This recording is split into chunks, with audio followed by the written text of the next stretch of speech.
Buongiorno a tutti, ringrazio il progetto Stimulart, Valentina e il Comune di Vittorio Veneto per l'invito a ritornare su una delle questioni, come accennava prima Valentina, che caratterizzano il lavoro che faccio. Io sono un docente che si occupa di management, quindi di economia delle imprese, ma che da qualche tempo assieme ad altri colleghi H. Foscheri principalmente, ma non solo, la cosa attraversa, diciamo, l'Europa, l'Italia in particolare, ha cominciato ad occuparsi della questione che sta nel titolo, se vogliamo, sintetizzato oggi, e cioè delle relazioni concrete, sottolineo concrete fin da subito perché poi le tre esperienze che sono qui oggi servono anche a cogliere questa dimensione di un discorso, di un'affermazione che si fa molto spesso della relazione virtuosa tra il mondo della cultura, il mondo dell'economia, il mondo dell'arte e il mondo dell'impresa, che proprio perché la si fa molto spesso e la si ripete molto spesso rischia di rimanere nell'aria, rischia di rimanere nel mondo delle affermazioni e di non manifestarsi in tutta la sua potenza. Io credo invece, e crediamo nel lavoro di ricerca che facciamo a stretto contatto con chi lavora nel campo della produzione culturale e creativa e a stretto contatto anche con le istituzioni, prima fra tutte la Regione Veneto, ma anche con città di media dimensione come questa. Crediamo invece che questa affermazione sia tanto più vera quanto più passa attraverso delle esemplificazioni concrete, delle manifestazioni che toccano le vite, le scelte di vita delle persone che dedicano, così come si può fare in tanti altri ambiti dell'economia, dedicano la loro vita professionale e lavorativa alla produzione culturale. Ecco, questo dedicare la vita alla produzione culturale è proprio la risposta immediata, no? La conferma all'affermazione che facciamo fin dal titolo di questo incontro di oggi, ma è anche, e qui devo sempre ringraziare, e non lo farò mai abbastanza, il Ministro Giulio Tremonti, perché, se qualcuno di voi se lo ricorda, perché lo dobbiamo ringraziare Giulio Tremonti? Perché qualche anno fa Giulio Tremonti, da Ministro dell'Economia di questo Paese, se ne è uscito con una straordinaria affermazione, che lui voleva andasse in una direzione, ma ci ha portato da tutt'altra parte. Vi ricordate cosa ha detto Giulio Tremonti qualche anno fa? Cosa ha detto? Con la cultura non si mangia. Cioè ha dato voce, in realtà, non ha detto niente di particolarmente blasfemo, perché ha dato voce in realtà ad un sentire molto comune. A un sentire molto comune in molte parti della nostra società istituzionale e economica, che fanno questa associazione. È chiaro, dietro quell'affermazione c'è molta verità anche, però questa idea che la cultura è qualcosa che non produce, la cultura è qualcosa che non ti dà la possibilità di avere un reddito, che ti dà la possibilità di mangiare, perché la cultura fondamentalmente assorbe risorse, non le genera, non produce e quindi non dà da mangiare, non produce nel modo, e qui aggiungiamo noi, sì, non produce nel modo in cui producono le industrie normali, perché le industrie culturali e creative, e curiosamente da quell'affermazione è successo esattamente il contrario. Uno si aspetta che se un politico importante fa quell'affermazione ci si aspetta il deserto, poi che nessuno poi creda alla possibilità economica del mondo creativo e culturale.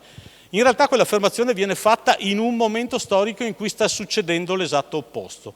Viene fatta in un momento storico in cui in Europa in particolare, ma prima ancora in alcuni paesi europei, primo fra tutti il Regno Unito, gli stessi poteri pubblici, i governi, ma poi anche le rappresentanze del mondo imprenditoriale, stanno facendo l'affermazione contraria, cioè stanno dicendo che in quel momento storico, siamo più o meno all'inizio di questo secolo, no? Fine anni 90, inizio di questo secolo, si comincia ad affermare che produrre cultura, intanto che ad associare la parola produzione, cioè la cultura è un processo produttivo, la creatività sta nei processi produttivi, Questa cosa che ho appena detto, chiunque faccia produzione culturale lo sa Laura, lo sa Viviana, che organizzano eventi complessi che spesso non sono più solo eventi ma diventano delle attività che si riproducono nel corso dell'anno, lo sanno tutti quelli che stanno nel mondo dello spettacolo, lo sanno tutti quelli che stanno nel mondo museale, che fare cultura, quello che poi noi da visitatori, da spettatori godiamo in 45 minuti di concerto o in un'ora di visita ad un museo, dietro c'è un apparato produttivo, dietro c'è una fabbrica. C'è una fabbrica che è organizzata come tutte le fabbriche, quindi si va dalla dimensione amministrativa alla dimensione dirigenziale, c'è il magazzino, ci sono gli operai, ci sono quelli che fanno il lavoro vero e proprio, pensate all'industria cinematografica, dietro alla produzione culturale c'è produzione, ci sono dei lavoratori, quindi già quello servirebbe, no, a smentire che con la cultura non si mangia, perché in realtà tutto questo sistema produttivo dà da lavorare e produce degli stipendi e quindi anche la possibilità di avere una stabile permanenza dentro a questo mondo.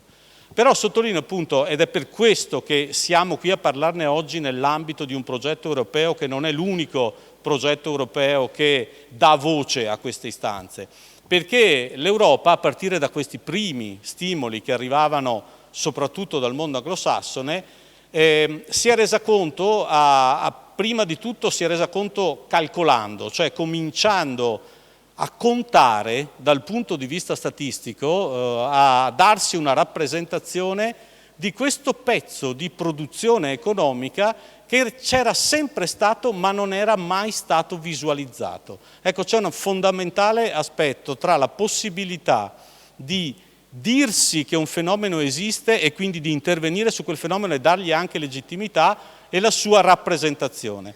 Una delle cose di cui spesso ci dimentichiamo ma che poi nei nostri progetti ci ritorniamo sempre è il tema per esempio della mappatura. Noi abbiamo cominciato, ed è stato presente credo anche in questa progettualità come momento iniziale. La mappatura nel campo delle industrie culturali e creative è fondamentale. Diciamo mappatura, il termine tecnico è andare a vedere quello che c'è.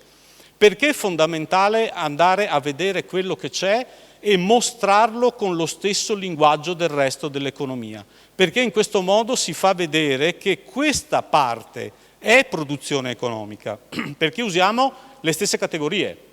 Usiamo la categoria del fatturato, usiamo la categoria della localizzazione produttiva, usiamo la categoria del valore aggiunto, usiamo la categoria degli occupati.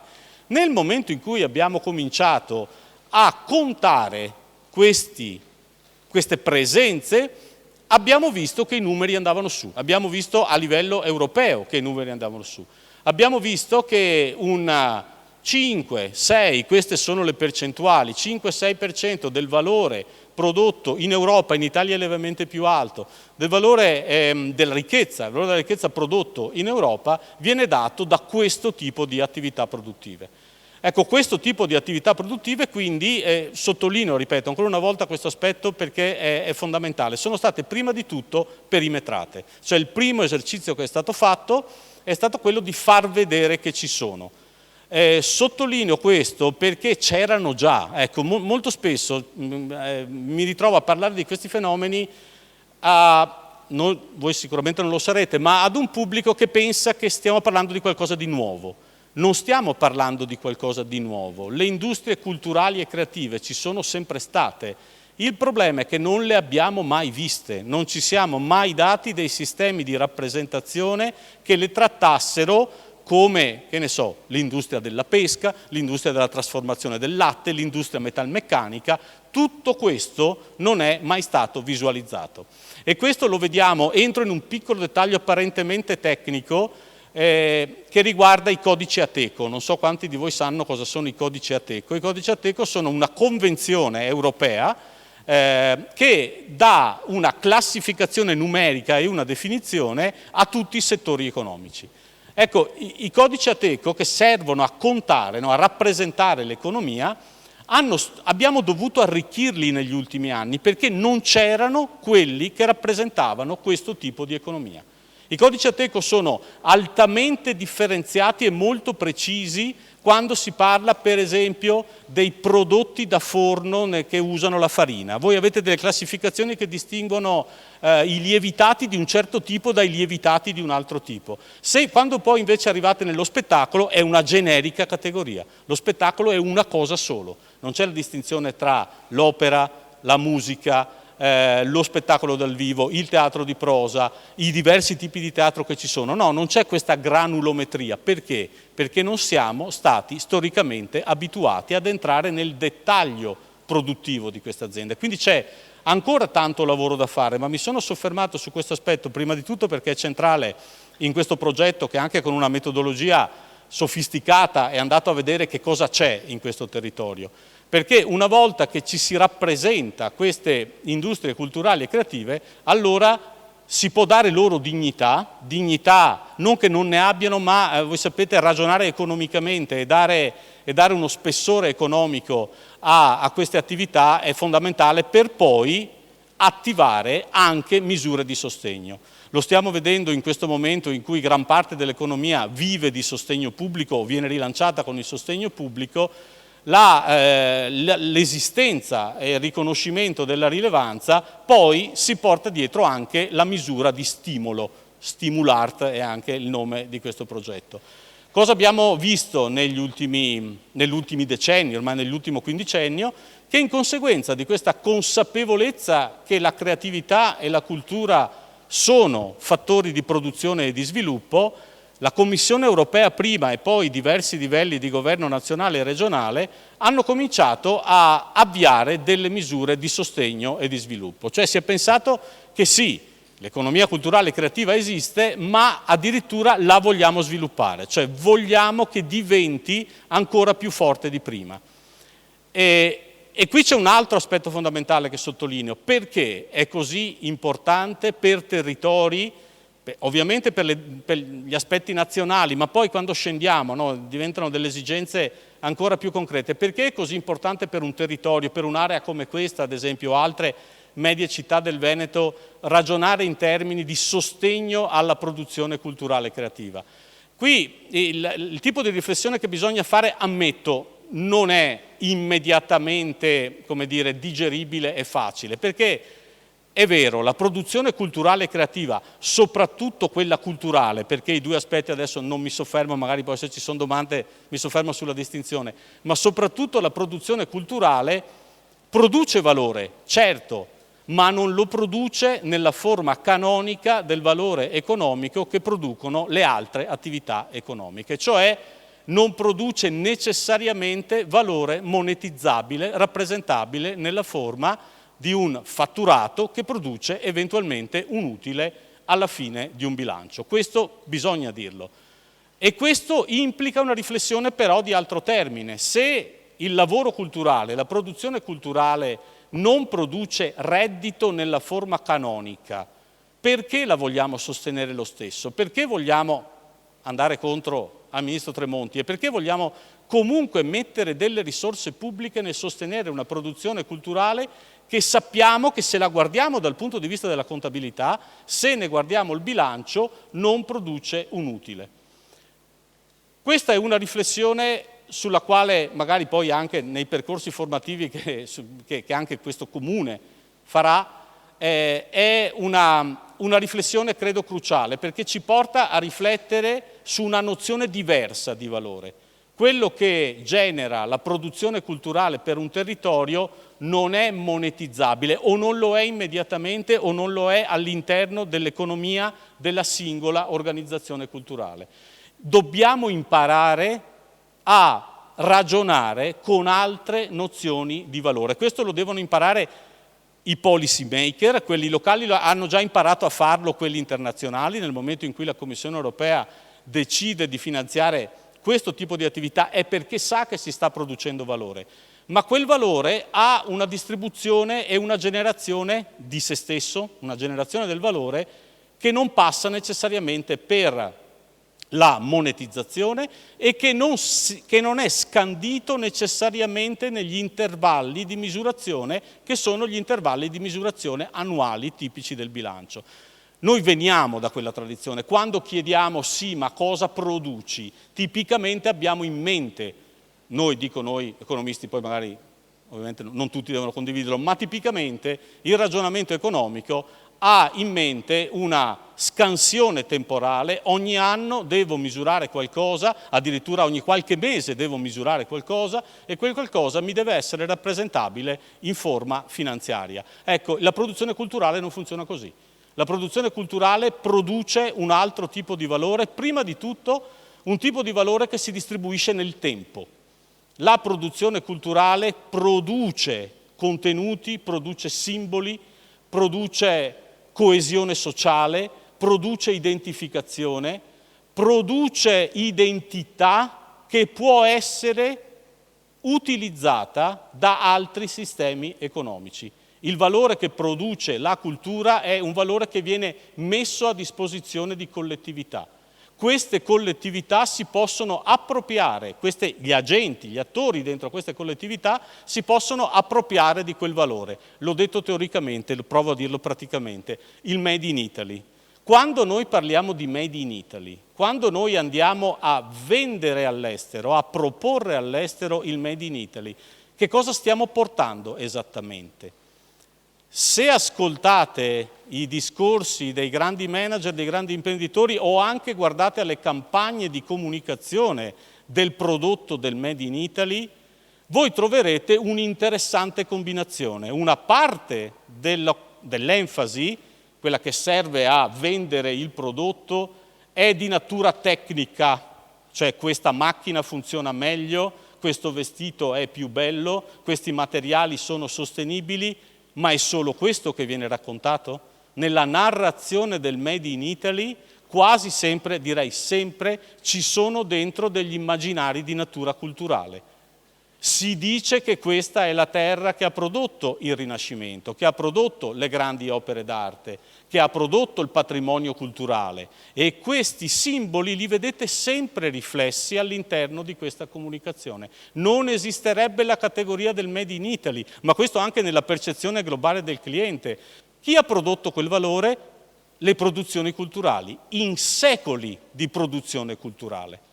Allora questo è lo snodo fondamentale, se noi riconosciamo e continuiamo a riconoscerlo, perché le azioni attuali ma anche degli ultimi anni del Ministero degli Affari Esteri congiuntamente al Ministero dello Sviluppo Economico, pensate al tipo di comunicazione che noi facciamo nei confronti del mercato cinese, alla volontà di stare dentro a quel progetto della Via della Seta, tutto questo mobilita non solo e non tanto la qualità intrinseca dei prodotti, ma il fatto che questi prodotti sono fatti, concepiti, disegnati in questi spazi, che chi ha fondato quelle imprese, ma anche chi disegna quei prodotti, ma anche chi li monta quei prodotti e chi è nel sistema di subfornitura, quando esce dalla fabbrica, sta in questo contesto, ha studiato in queste scuole, da questi insegnanti, è cresciuto passando vicino a quei palazzi, ha avuto l'accesso a quei musei, ha potuto vedere quegli spettacoli, ha potuto ascoltare quelle musiche e questo fa la differenza. Tutto questo precipita in quella che è indubbiamente il principale vantaggio competitivo della produzione economica italiana e veneta in particolare. Ecco, questo fa la produzione culturale. La produzione culturale quindi va alimentata nel presente perché continua a mantenere vivo questo percorso, continua a mantenere viva la produzione di simboli, di significati, di immaginari, continua a produrre stimoli. Non la posso misurare nella sua produzione nel suo risultato finanziario di breve perché non è quello che fa. Devo sapere che lo sta continuando a fare, sta continuando a produrre senso, sta continuando a produrre elementi, un immaginario distintivo che poi si deposita. Ecco, immaginate come una polverina magica che si deposita sul sistema sociale e economico e che il sistema sociale e economico può continuamente riattivare gratis, Nessuno poi paga per mettere la Basilica di San Marco nel logo della propria azienda, come tutte le aziende del nord-est che dicono ai propri clienti di dove siete, di Venezia, anche se sono di Sacile, Perché? Perché l'immaginario, e perché dice Venezia? Non dice Venezia genericamente, ma perché la associa ad un immaginario artistico, perché nel logo dell'azienda metto la forcola, o metto il campanile di San Marco, o metto la mascherina, magari meno la mascherina adesso che non è più di moda, ma gioco su quelli immaginari. Okay? Quindi questo per dare solo una delle possibilità interpretative del perché, e credo di avere finito, vero? Del perché dobbiamo continuare a insistere e continuare a finanziare. Ovviamente il discorso si potrebbe fare più complesso, non è questa l'unica ragione, perché non vorrei schiacciare la motivazione solo su una sorta di vantaggio economico.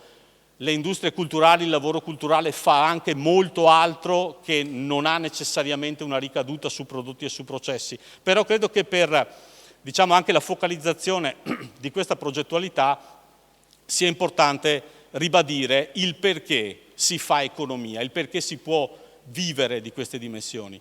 E prima di passare la parola ai tre ospiti che ci sono, alle tre stimolanze che ci sono, io volevo approfittare perché la situazione è ideale per evocare un quarto ospite che non c'è perché è morto da tanto, che si chiama Lorenzo da Ponte, che è un imprenditore culturale, credo conoscete perché lavorava qua vicino, non ci ha lavorato molto qua vicino, però viene da queste parti.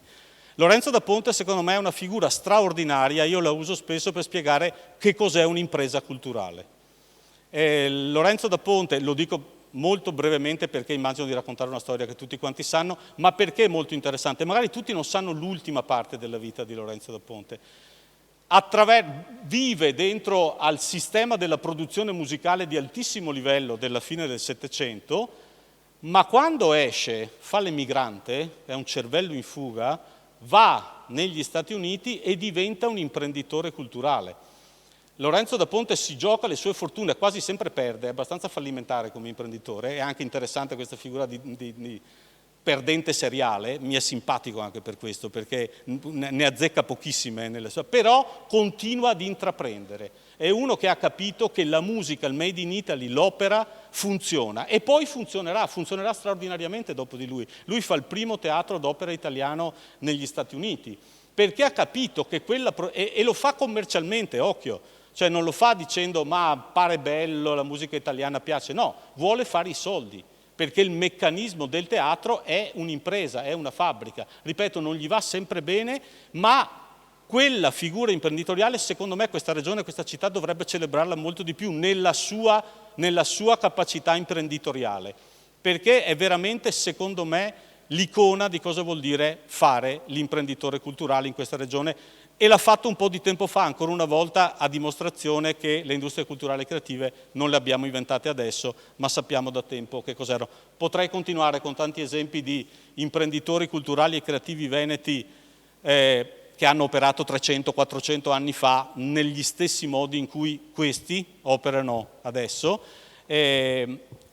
Abbiamo pensato di portare oggi tre figure emblematiche di cosa vuol dire fare impresa culturale in questa regione, che hanno una caratteristica comune che ho già citato prima, e cioè quella della scelta professionale e di vita, cioè quella di dedicare non una parte del proprio tempo, non i margini, ma proprio fare una scelta di natura professionale con tutti i rischi che implica, perché questo mondo non è un mondo che offre certezze, non è un mondo di grandi organizzazioni, certo ci sono anche le grandi organizzazioni, ma noi sappiamo che nella nostra regione siamo soprattutto una regione di piccole e medie imprese, microimprese. Qui abbiamo di fronte delle microimprenditorialità culturali che però mobilitano tanto. Viviana con il festival, Laura con la sua attività di comunicazione e col premio Arte Laguna, lo straordinario tentativo che poi ci verrà raccontato di lavorare sul paesaggio e quindi di far diventare anche la natura tra l'altro di queste terre un meccanismo diverso di visita e di fruizione dello spazio in logica imprenditoriale. Sono tutte delle innovazioni che nascono dalle teste di queste persone, ma anche dalla capacità di mobilitare. Ecco, una cosa che a me impressiona del lavoro che fanno questi imprenditori culturali, ma molti altri, è la capacità di mobilitare attorno a sé una rete di interessi e di energie fortissima che fa succedere delle cose che che uno direbbe impossibili, no? Anche molte volte senza mobilitare denaro, quindi senza necessariamente comprare servizi in un contesto di mercato, ma mobilitando interesse, mobilitando un meccanismo di scambio e di interessamento che va all'essenza della produzione che si deve fare. Io vorrei passare loro la parola proprio in questo spirito, chiedendo che ci raccontino molto velocemente da dove sono partiti, perché sono partiti, e la domanda più precisa forse sarebbe: che cosa vi fa continuare a funzionare? Cioè, qual è l'elemento fondamentale che potreste identificare nella vostra attività di impresa culturale che continua a farla andare avanti? Cos'è quella cosa che pensate di saper fare meglio? È facile la domanda.